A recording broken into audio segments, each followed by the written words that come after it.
예, 안녕하세요. 렛츠고피아의 피아짱입니다. 이번 시간은 소프트웨어 개발 보안 가이드에 대해서 좀 배워보도록 하겠습니다. 예, 개발 단계별 주요 이제 보안 활동으로 보시면 될 것 같고요. 요거는 뭐 레이어 5에서 7 정도에 해당되는 내용으로 보시면 될 것 같고, 첫 번째는 이제 분석 단계입니다. 그래서 분석 단계에서 요구사항 중 이제 보안 항목을 좀 식별을 해서 그거를 정의를 할 필요가 있고요. 그 다음에 설계 단계에서는 정의된 그 보안 요구사항 관련해서 어떤 위험원이 있고 그 위험원을 어떻게 해결할지에 대한 보안 설계가 좀 필요하다고 보시면 될 것 같습니다.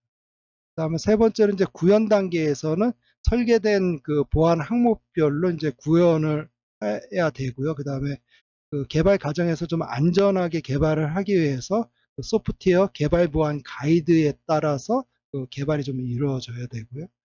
시험 단계에서는 개발이 이제 완료된 부분 중에 뭐 기능 테스트 말고 그 소프트웨어 이제 보안 약점 같은 툴을 통해 가지고 실제 그 약점들을 갖다가 좀 진단하고 해결을 하는 것들. 그다음에 그 모의 침투 같이 동적 테스트를 통해서 그러니까 사람이 뭔가를 기능 같은 거를 구동시키는 과정에서의 약점이 없는지 이런 것들에 대한 좀 테스팅도 필요하고 그다음에 오픈이 되고 나서 이제 유지보수 관점에서 이제 지속적으로 그 개선사항을 도출을 하고 개선하고 그 다음에 시스템 같은 게 이제 보안 패치를 하는 이런 과정들이 좀 필요할 거로 보십니다. 예, 다음은 그 소프트웨어 이제 보안 약점 점검 기준입니다. 그래서 요 표에 나와 있는 것처럼 7개 영역에 49개 이제 점검 항목이 있습니다. 그래서 기본적으로 이 시험 자체가 소프트웨어 개발 보안 그 보안 약점 시험이 아니기 때문에 솔직히 얘기해서 이 49개 항목을 다 외우거나 이런 건 현실적으로 좀 불가능하다라고 보시면 될 것 같고요. 기본적으로 그 유형이 어떤 것들이 있는지, 그 다음에 유형에 해당되는 그 예시가 있는 부분들 정도만이라도 좀그 이해하시거나 약간 외워두시면 좋을 것 같습니다. 첫 번째 유형은 뭐 입력 데이터에 대한 검증 및 표현 부분입니다. 그래서 어, 그 우리가 이제 그 저쪽으로 보시면 될 것 같습니다. 아이디나 패스워드 할 때 특히 이제 패스워드 같은 부분들인데 그 패스워드에 그 특수 문자라든가 이 부분을 집어넣어 가지고 그 에러를 일으킨다든가 아니면은 고난을 탈취한다든가 이런 것들이 이제 SQL 인젝션이라고 얘기하는데 그런 것들을 좀 그런 어떤 문제점이 있는지를 검증하는 부분으로 좀 보시면 될 것 같고요. 그 다음에 이제 보안 기능 부분입니다. 그래서 그 보안 기능을 적절하지 않게 구현해서 발생할 수 있는 어떤 그 보안 약점으로 보시면 될 것 같고요. 그래서 그 중요 정보 예를 들어서 뭐 중요 정보에 대해서 뭐 패스워드가 됐던 아니면 고난에 대한 중요 정보가 됐던 이런 부분들이 암호화돼서 넘어가야 되는데 그런 것들이 평문으로 넘어간다든가 뭐 이런 것들이 좀 문제라고 보시면 될 것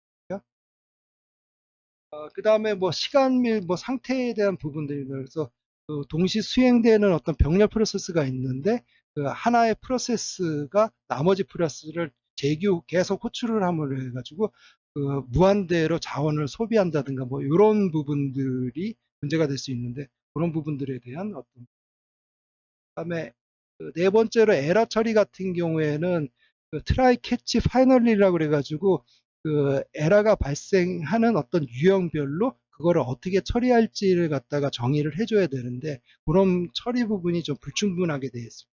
그래서 오류 상황에 대해서 대응이 부재할 때 이런 것들이 좀 문제가 있을 수 있습니다. 그 다음에 이제 코드 오류 중에 뭐 널포인트 역참조라 그래가지고 그 어떤 그 객체가 선언이 되고 그 객체가 이 선언 그 객체에 대해서 뭔가 뭐 객체 그러니까 선언된 객체에 대해서 뭔가를 어떤 행위를 하거나 비교값을 갖는데 선언된 객체가 널것일 수 있습니다. 그러면은 널이랑 뭔가를 비교해야 되면서 발생하는 어떤 문제점 뭐 이런 것들도 좀 있을 수 있습니다. 나머지 캐시라나 뭐 API라든가 뭐 이런 것들이 있을 수 있으니까는 그런 것들에 대해서 여기 나와 있는 예제 정도만 좀 이해하시면 좋을 것 같습니다. 예, 다음은 그 소프트웨어 이제 보안 약점 그 진단 부분입니다.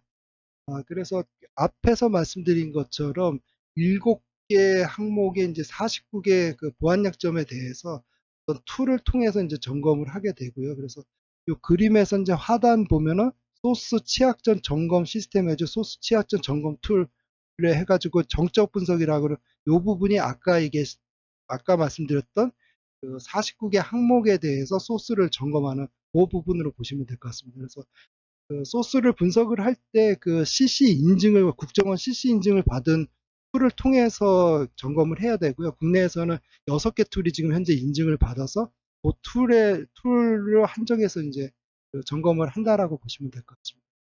그리고 오른편에 보면은 웹 취약점 점검해가지고 동적 분석으로 되어 있습니다. 그래서 이 부분은 어떤 그 소스 분석의 툴이 아니라 예를 들어서 뭐 모의 해킹 정도로 보시면 될 것 같습니다. 그래서 사람이 예를 들어서 뭐 칼리 리눅스라든가 뭐 여러 가지 그런 공격용 툴을 통해 가지고 아니면 사람이 수작업으로 어떤 명령어 같은 것들을 입력을 해가지고 시스템 자체에 어떤 취약점이 있는지 그런 것들을 좀 발견한다라고 보시면 될 것 같습니다. 그래서 정리해서 말씀드리면 정적 분석은 소스를 갖다가 내가 받아다가 그 소스 상 안에 어떤 문제가 있는지 분석하는 걸 정적 분석이라고 하고, 그다음에 동적 분석은 그게 아니라 내가 현재 그 운영 중인 시스템에 접속을 해서 그 운영 중인 시스템에서 그 다이렉트로 내가 어떤 명령어도 쳐보고, 그 다음에 칼리 리눅스 같은 그 해킹 도구들을 써가지고 명령어도 때려보고 이랬을 때 어떤 취약점이 있는지 발견하는 거. 요게 동적 분석으로 좀 보시면 좋을 것 같아요.